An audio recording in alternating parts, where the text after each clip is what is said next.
হাতে গোনা আর মাত্র কয়েকটা দিন, তারপরই বিশ্বকর্মা পুজো, তারপর শারদীয়া দুর্গোৎসব এবং এরপরে রয়েছে দীপাবলি। অর্থাৎ উৎসব মৌসুম বা একে একে উৎসব কিন্তু শুরু হয়ে যাচ্ছে রাজ্যে।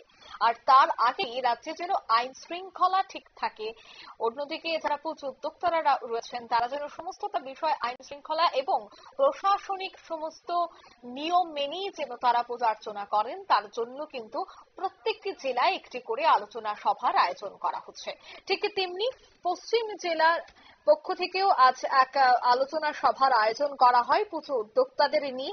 পশ্চিম ত্রিপুরা জেলা পুলিশ সুপারের উদ্যোগেই পূজা কমিটিগুলিকে নিয়ে শান্তি শৃঙ্খলা সুনিশ্চিত করতেই এই বিশেষ আলোচনা সভার আয়োজন করে আগরতলার টাউন হলে, যেখানে উপস্থিত ছিলেন পশ্চিম জেলার পুলিশ সুপার নমিত পাঠক, পশ্চিম জেলার জেলা শাসক বিশাল কুমার সহ অন্যান্যরা।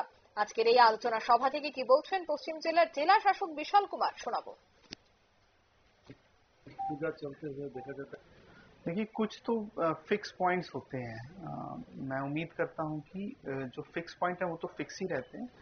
कुछ टेम्पररी, जैसे कभी कभी डाइवर्जन्स होते हैं, कहीं कंस्ट्रक्शन का काम चल रहा है या कहीं कुछ, तो उन डाइवर्जन को भी हम आम जनता के साथ डिस्कशन करके ही फिक्स करेंगे।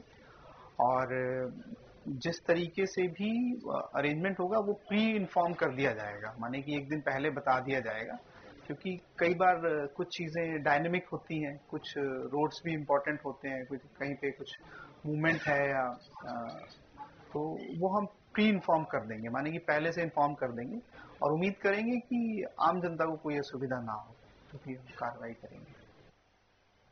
আপনারা শুনলেন জেলা শাসকের বক্তব্য। সাধারণ মানুষের যেন কোনো ধরনের অসুবিধে না হয় তার জন্যই কিন্তু এই আলোচনা সভার আয়োজন করা হয়েছে। অন্যদিকে আইন শৃঙ্খলা এবং প্রশাসনের যে নিয়ম রয়েছে, মণ্ডপ তৈরি, মণ্ডপের উচ্চতা, এছাড়া যে আশপাশের এলাকায় যেন কোনোভাবে নেশাগ্রস্ত কেউ না থাকেন বা এই বিষয়গুলি প্রত্যেকে যেন সজাগ থাকেন, বিশেষ করে পুজো কমিটি প্রত্যেকেই সেই কথাই আছে আলোচনা করা হয়। নিয়ে নিচ্ছি ছোট্ট একটি বিজ্ঞাপন বিরতির সঙ্গে থাকুন।